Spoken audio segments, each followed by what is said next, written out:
Hi, and welcome to Financial Thought Exchange from the CFA Institute Research Foundation. I'm Larry Siegel, your host today, and our guest is Mark Mills. Mark is a man of 1,000 activities. I'll just describe the three latest. He is executive director and founder of the National Center for Energy Analytics. So we'll be talking about energy in a few minutes, but not just energy. We'll also be talking about technology. He is a contributing editor at City Journal and a distinguished senior fellow at the Texas Public Policy Foundation. He's also trained as a physicist, and he can say whatever else he wants to about himself. Mark, how are you today? I'm I'm great, and I actually worked for a while as a physicist, amazingly enough, and did real work with my hands and instruments and all that fun stuff. What did tell me about being a physicist? How did you But start, and why are you not a physicist anymore? If that's the correct description. yeah, well, I guess once a physicist, always a I physicist. You think can't that's right. Yeah. you can't stop your proclivities to reduce things to the back of the envelope and and reach sweeping conclusions. Uh, when I graduated, there were no jobs for physicists that I could find, so I ended up working first as an engineer in semiconductor manufacturing in a fab, which turned out to be a formative experience. Yeah, I've stayed involved and interested in and writing and studying about semiconductors and computers ever since. So it was a terrific experience. And then I ended up working as a physicist at the Bell Labs of Canada and Bell Northern Research in fiber optics and lasers in the early days. With another great formative experience. And from there ended up in missile guidance and missile defense systems because the optical features of lasers and detectors. Yeah. Yeah. And then nuclear energy. I joined the nuclear industry in Canada for the Canadian refiner and miner, which is now known as Cameco, but it was then called El Dorado Nuclear. And in my personal orbit, I may be the only person professionally in my professional orbit as well to have been at the bottom of I think it was about a 5,000 foot vertical hard rock shaft in the Northwest Territories where the mine site was. It was another formative experience. I've always been interested in and loved mining because of that. And then I got involved in public policy because when I came to the United States, I migrated just by happenstance into a position in the White House Science Office in President Reagan's first term, working on defense, strategic defense initiative, Star Wars, Yeah. on nuclear proliferation, non-proliferation, and of course, energy.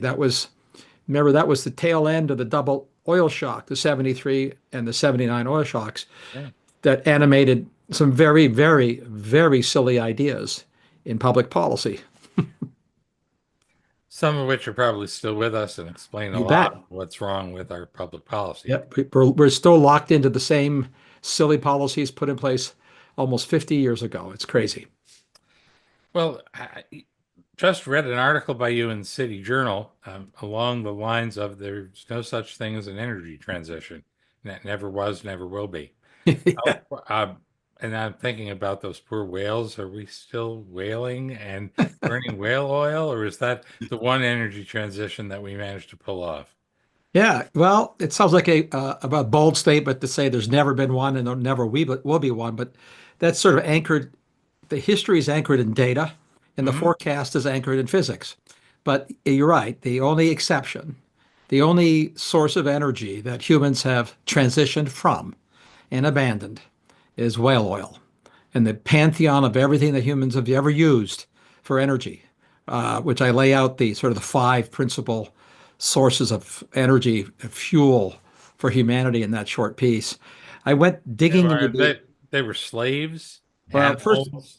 so you use grain. I use grain as the fuel Grain because is the fuel, because right? Right, yeah. you feed slaves and you feed beasts of burden, right? So Right. it's Yeah. it's grain, wood. We burn wood. Mhm. We Yeah. use animal fats, tallow as a for all of human history, and moving water and moving wind have been used since historic times. Sailing ships are a way of capturing energy. It's wind power. Of course. Water mills have been around forever. So until the advent, and we've been using hydrocarbons, that is pitch and tar and coal. It dates back to the Egyptian times. Yeah. Uh, all those torches you see in those movies were not lit with lighter fluid. They were using oil, harvested hydrocarbons and Yeah. tallow. Yes. But the interesting thing is, if you do the research on this and just think about the numbers in absolute terms, because a transition means something, right? The word means we stop doing this and do something else. It's a change, Yeah. not a diminution in percentage, but a change away from. We use more globally. There are more beasts of burden in use today than there have ever been in history, which is incredible. So it's something on the order of 250 million horses, donkeys, and animals used for transportation and hauling globally. We don't do it very much in America except for police and entertainment. Uh, if you count grains in use generally, we use more grain for fuel, but not for slaves, that I'll get to, but in general for biofuels than ever in history. Sadly, in numerical terms, there are more people in slavery today in the world than there were at any time in history. I mean, we haven't even transitioned from slavery, which is really obviously morally depraved. We burn more wood. In fact, the United States itself burns more wood for fuel today than 100 years ago in absolute terms. Hmm. Well, we have about 4 times the population, but I would Well, guess that we're burning about less than a quarter of the amount of wood per capita. Well, it's much less than that. A tiny fraction of a percent per capita, because the explosion of energy use around hydrocarbons means that wood as a percentage is now, instead of being, call it half, because the other half was the grains and Yes. labor, it's now globally, wood is reduced to about 10% of world energy. But 10%, keep in mind, globally, wind and solar, as wind turbines, modern ones, and solar photovoltaic cells supply less than half as much energy to the world as burning wood. Hmm. So Okay. we'll have a transition in the sense that wind and solar will beat wood in a few years, but they haven't even beaten wood yet. Wow. Now, whatever happened to nuclear power? We shouldn't we all be Yeah. 50 or 75 years into the uranium age? Yeah. So as you know, I wrote in that piece, the only phenomenology that's as remarkable as the discovery of internal combustion, because internal combustion is different than external combustion, Right. or how we make airplane engines and diesel engines. That changed the world. Atomic phenomena, by that I mean both nuclear fission and, of course, the solar photoelectric effect is fundamentally an atomic phenomenon, exciting electrons to, leave the orbit of an atom because of a photon, right? Yeah. Those are extraordinary phenomena. The photoelectric effect is extraordinary because of its ease of use, which we've already seen. It's really easy to use the electricity coming off of a photoelectric cell. The challenge with that is that the energy source is really weak. If the incident energy from photons, from light, were high, there'd be no life on Earth. It'd be like Mercury. It'd be, oceans of molten metal. Nuclear energy it's in its fission is the most astounding energy phenomena ever uh, discovered and concocted by humans in all of history. It's also the most difficult. So the reason we're Well, why not, is it so difficult? Because it seems, from my perspective as a non-physicist who, yeah, drives by a nuclear plant, kind of looks like any other plant. They're really very safe. There have been 3 nuclear yeah, accidents in 75 years, and only one of them killed anybody. and it's a Russian one, which And was badly designed. it was built to fall apart on command. Yeah, exactly. Why are we not in the nuclear age? Well, I would say the difficulty falls into two aspects of it. One is the nature of the physics of the process itself and the engineering challenges associated with it. And the other is the fact that it's such a different thing. And it's also tied to the reality and psychology of nuclear weapons, that it animates a very different reaction in people. And I would say that the latter is an understandable reaction. I mean, Yeah. as a young man, I was at the accident at 3 Mile Island. I was working for the nuclear industry at the time. I spent the week of the accident there and spent the next 6 years of my life debating the virtues of nuclear energy. I'm a Hmm. nuclear bull, a nuclear believer in the sense of It's a big deal.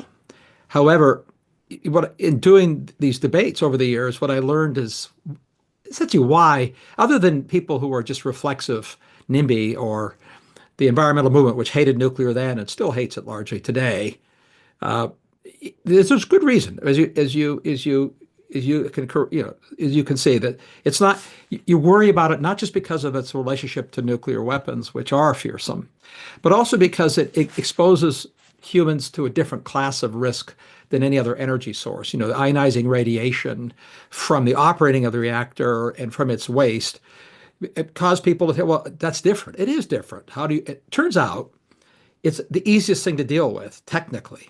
To Hmm. protect people from the radiation is very, very easy when the nuclear plants are big. That's why these big reactors exist. Making small reactors, it's really hard to protect people from the radiation because you need big, heavy shielding. So in effect, it doesn't scale well down. So in the 50s, there was all these silly articles about nuclear-powered cars, nuclear-powered trucks. We made a few nuclear-powered ships. The Russians' icebreakers are Submarines. nuclear-powered, but those are big reactors. I mean, these are city-sized reactors put in really big ships. Hmm. As you scale a nuclear power plant down, the difficulty is that its efficiency at keeping the nuclear reactions uh, working decreases. That is, technically the neutrons leak out. You need the neutrons to cause the fission. They leak out more easily. If they're leaking out, that's a form of radiation. You have to shield people. The shielding gets big and heavy. So, the Air Force had a nuclear-powered airplane program, which they spent, I think, in today's dollars, about $3 or $4 billion on to try to build a bomber that could stay aloft permanently. Just you could live on it until people got tired of being on it. Yeah. And the program was canceled by President Kennedy, not because they couldn't build a reactor that size. They did. GE built a 10 megawatt reactor that went onto a bomber, Stratofortress.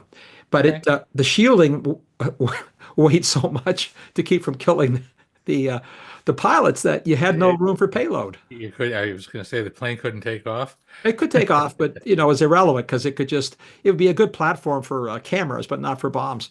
Right. Anyway, I think we're now on the cusp of enough experience, technical capabilities in the material science, in the design classes that of the roughly 80 different designs of new small reactors, I'll bet you 3 dozen or 4 dozen end up working as technically viable. And in the coming decade, you're going to see lots of kinds and sizes of nuclear power plants.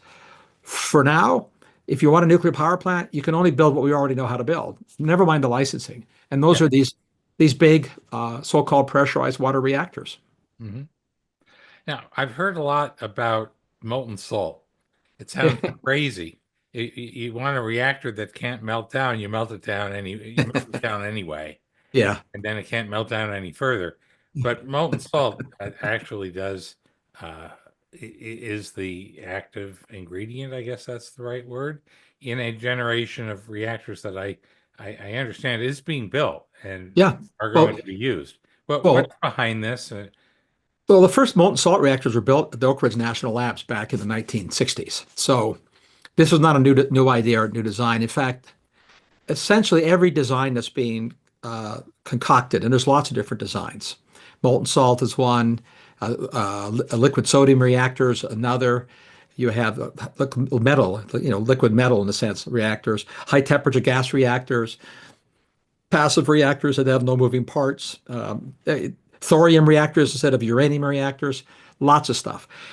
All the physics of all of these has been very well known for decades. In fact, if I have on my shelf behind me a book on atomic power published in 1954, and everything that they predicted has happened. It's interesting. All the designs that people think about were known then by the physicists.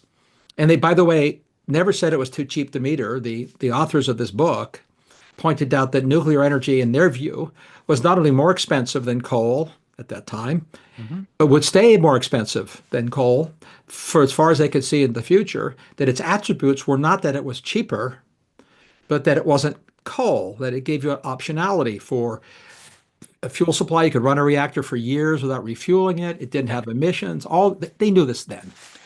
But again, the molten salt, thorium, liquid metal reactors, they'll all work. But if you want to build a nuclear power plant today, you'll order a Westinghouse or a GE Toshiba because it'll come.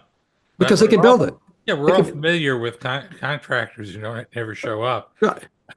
Well, whether they build it on time or not is the variable. But Yeah. the world is building those kinds of reactors on average in 5 or 6 years. So it's not like it takes decades to build them. It does here, but that's a regulatory artifice, not an engineering problem. You said, and maybe I'm jumping ahead to technology versus energy, but we'll do that in the second half of the show here. But you said that regulation was the source of our current struggles to Yeah, maintain a manufacturing economy. yeah, Are they environmental regulations? Are they safety regulations? What's going on? yeah. Well, they're dominantly environmental regulations. They're also safety regulations, and so you have the two big buckets. Safety and environmental regulations are similar. I mean, the manner in which we regulate safety around being exposed to radiation is both a safety and an environmental regulation, and it's based on a proposition which is scientifically flawed. So we overregulate exposure to radiation based on what's called a linear no threshold theory, that no matter how small the dose of the radiation, you have some harm. So put simplistically, this is equivalent of saying, if you swallow a bottle of 100 aspirins, it will kill you. So But you if you shouldn't take take any, right? but if you eat one hundredth of an aspirin, if you give one hundredth of an aspirin to uh, see 100 times 100, right, 10,000 people, one of them will die. That's what linear no threshold theory That says. really, That's that's yeah. really stupid. Yeah, it's preposterous. I, Or it says I, that you I, have I, a 1/10,000th of a chance of death from eating a hundredth of an aspirin. These are preposterous regulations that we're stuck with, and for many chemicals too, by the way, but it's particularly for radiation. So that means that all the costs around protecting people and workers from ionizing radiation are made more expensive. We also have environmental review processes that have been abused.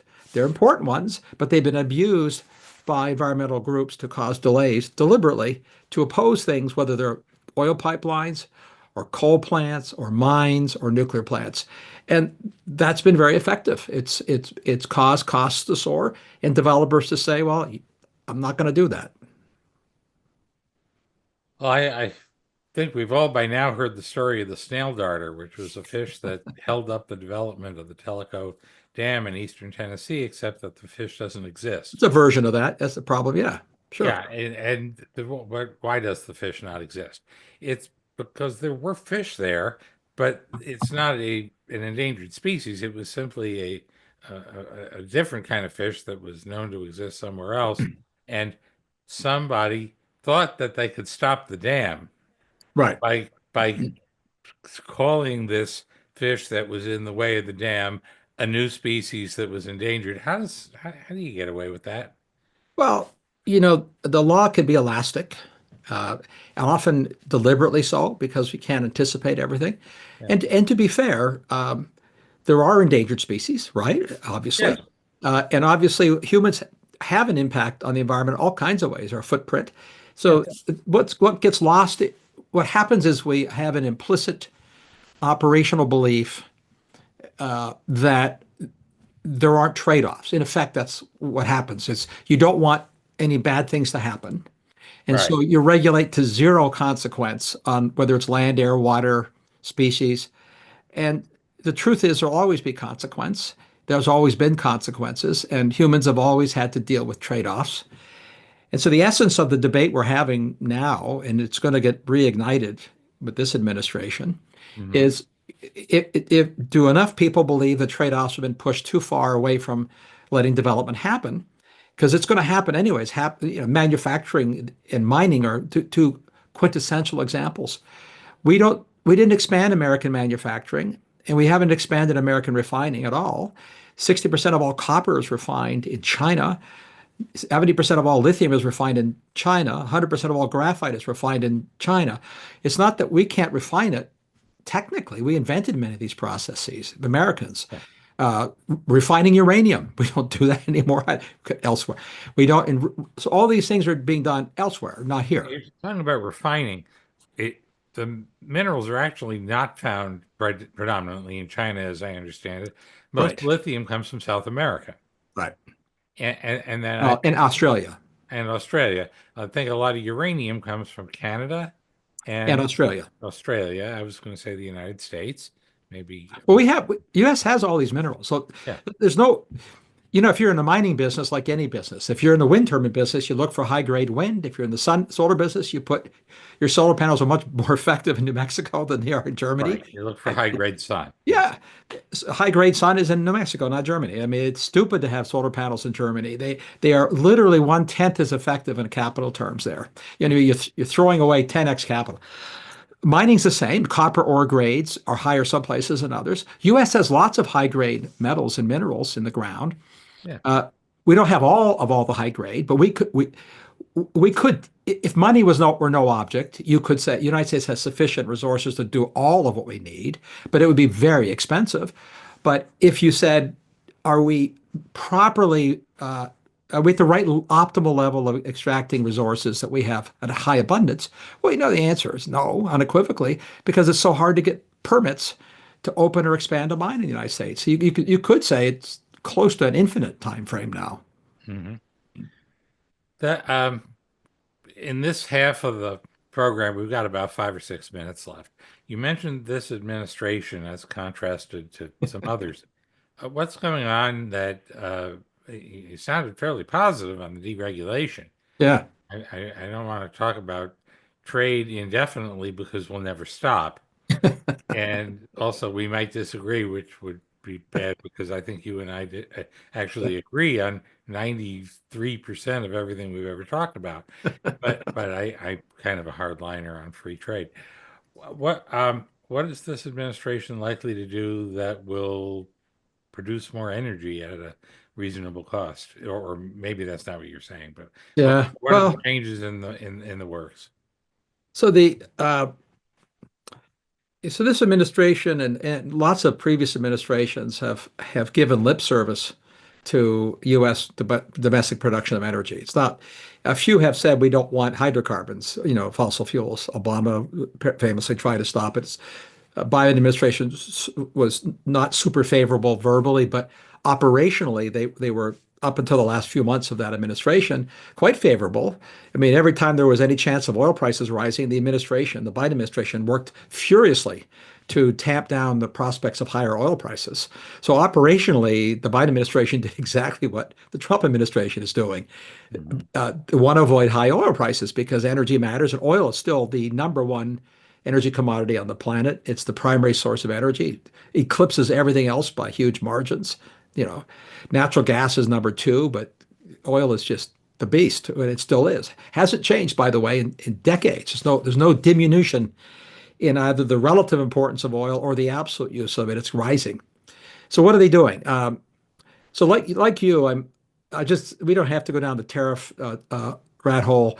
I'm not a fan of this approach. I will say I'm fully on board with the idea that there are asymmetries, non-trade barriers that are a problem. I mean, all these things are true. How you solve them is the debate we're having now, obviously, Yeah. and how quickly you can solve them. But set that aside, which is a lot to set aside. We'll see how the weeks unfold. But it's animated by the worries about things that are true. It's in my view not true that we have to manufacture everything we need here. Trade is a good thing. It's true for all of human history. But certain things you need to manufacture because they're important, like defense equipment. Certain underlying technologies are important to our national security. Some things people want to manufacture for national pride. Most countries that have a car industry have it for pride, not because Yeah, I know that. we Yeah. oversupply cars in the world because of that, which is good for consumers because it keeps the prices down. And the number of national airlines that are there for pride is just absurd. It's hard Sure. to start an airline, but I think that when you start a new country, what you do is you get a beer company, That's right. a currency, and then an airline. Yeah. Yeah. And then after that, maybe cars and guns. Right. Well, I agree that we need a few things made here. If there's an epidemic, we don't want to have to beg some other country for the medication. We don't want to have to buy guns from our enemies. But in general, I think that, and I don't know if you read my article about the Ed Conway book on material science. Yeah. But he just presents an incredible amount of data. It's mostly storytelling, not numbers, but Yeah. data. That is data, saying just how much more trade there is than we think there is. If Well, I, yeah, yes. I mean, trade falls into three buckets. We trade goods of all kinds, services, and money. And yeah, what gets lost in the equation, as I'm sure you know, you're a finance guy, is that you need money as the means of trade, but we actually trade money. We trade, and the trade in money is non-trivial because we one of the products America sells, as you know, is our debt and our bonds, and yeah, the world likes that, and the world buys those products, their financial products, yes. and we're the big dog in that world, and we typically don't count them in the trade balance because it's a it's a currency monetary feature of the world, and but it's a trade. It's a It very is a real trade. trade, and then there's a trade in people. And Well, yep, yes, look, immigration is going to, but I believe that climate change is real. It's not a catastrophe. We have to manage the adaptation process better yeah, because yeah. we're not going to stop it. But uh, the main adaptation is to pick up your bags and move. And well, I will dispute you on one thing. That's not the main adaptation. The adaptation most people would like is to be able to afford to adapt where they live, where their family is, where they grew up, and and then that's air conditioning. or all kinds of things. And that what it is fundamentally is technology and money. If they have the wealth, they have the access to the solutions of adaptation and resilience. So the key metric, my view on that issue, and it's a dodge to the science debate. We don't have to debate the science. The climate will change. Nature is trying to kill humans. The single most effective tool, whether we're making it worse or not, is access to the technologies of resilience and adaptation, which requires wealth. So we should be driving the systems towards expanding wealth of everybody, and then we solve a lot of problems. Well, I can't possibly disagree with that. If you want a billion air conditioners in India, you're going to have to come up with the cost of a billion air conditioners in India. And more importantly, because we know how to do that, the energy to run them. Exactly. And the energy to run them has got to be cheap, has to be cheap, because if the energy to run it makes them, you make a cheap air conditioner, air conditioners are very cheap now. You can Yeah. buy a window air conditioner for a few $100s. That's Yeah. affordable in India. They're all over India now. Yeah. But if you make it cost $200 a month to run it, You're not air conditioning India. That's no. right. So that's the Sisyphean battle for all of human history is expanding the supply of food and fuel at lower cost. That's right. And if you out there in the audience had to go running to Google for Sisyphean, you should know that I was required to take a semester of Greek. And I think we should bring that back along with much more importantly, Latin. We're going to take a very brief break. And Mark, for the benefit of those just tuning in after the break, I'm going to reintroduce you a little more quickly, and then we can talk about technology. Well, I believe your one of your websites is called techguru.com. Is that right? Tech pundit, Tech Pundit. tech pundit. Well, they're both Indian word. They're both Indian words, They guru and are. They pundit. are. Exactly. So yeah, cool. I really appreciate your being on the show today, and we'll see you in a few minutes. Thank you. For more information, please visit rpc.cfainstitute.org/research-foundation.